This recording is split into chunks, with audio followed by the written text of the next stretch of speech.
time now to move on to our next book. It's 9 Lives by Peter Swanson, and this sounds absolutely gripping, Kieran, so tell us about it. Yeah, it is. I have to say, like, Peter Swanson was pushing an open door with me to a degree. Like, I love just a good whodunit, you know, a dead body near the start of a book and finding out who it is at the end. You know, it's not a treatise on the human condition. You don't stare into your soul after reading it. It's just a kind of a page turner. It's a classic page turner.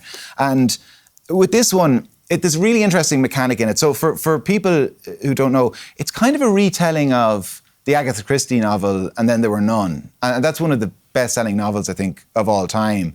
It had a more controversial name before it was And Then There Were None. People can Google it if they want to find out what it was. But it involves people being brought to this island, and one by one, in classic Agatha Christie style, one by one they start dropping off, and you narrow down the list of suspects to try and find out who it is, who the baddie is. In this, the mechanic is slightly different, but like I said, it's kind of a retelling. So 9 people get a piece of paper in the post, and it has 9 names on it, including their own, and one by one they start dying. And they're all over the state. They don't know of any connection that they have. Obviously, it turns out ultimately, as it further you get into the book, there is a connection, but it's not obvious. There's 9 chapters, and it counts down from 9 to 1, which gives a real sense of kind of like a ticking time bomb, almost. And then within each chapter, and this was kind of the risk for the author to a degree, within each chapter, then he goes through the experience of each of the 9. So in the first is all 9 experiences, and then, you know, one person is killed, and then you have 8, which sometimes an overly complicated mechanic like that in a book kind of distracts you from the story a little bit. You know, it takes you out of the story trying to track where you're going.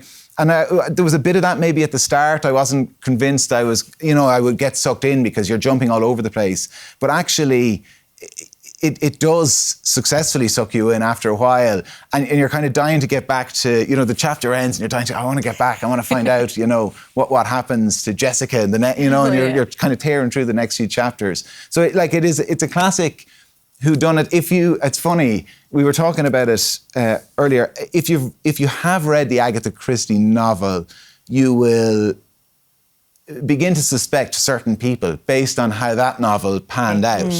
Now, I won't get into any more detail than that. It's the type of book you can't give too much away, or it ruins it, because it's all like the classic whodunit. It's all based on a big reveal at the end and a big twist. So I won't say anything, except you can still read it if you read Agatha Christie. It's not the same. I won't do this. This isn't a spoiler. It's not the person you suspect it probably is, based on the Agatha Christie novel. But there is a twist, and yeah, it is a classic whodunit. Really interesting. Loved it. Were you ever tempted to try, go to chapter 1, as in the last chapter, or were you kind of like, no, I can go all the way through, or were you just... I have done that.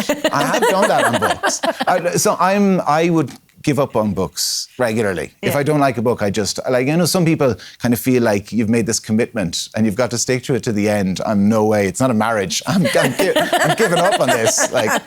And if this was a rubbish book now, this is the type of book I'll just skip to the last couple of pages, find out what happened, and then toss it.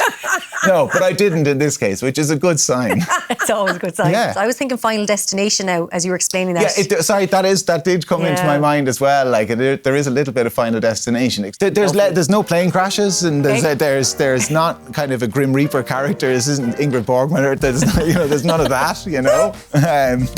No games of chess. A little less subtle. I would recommend it.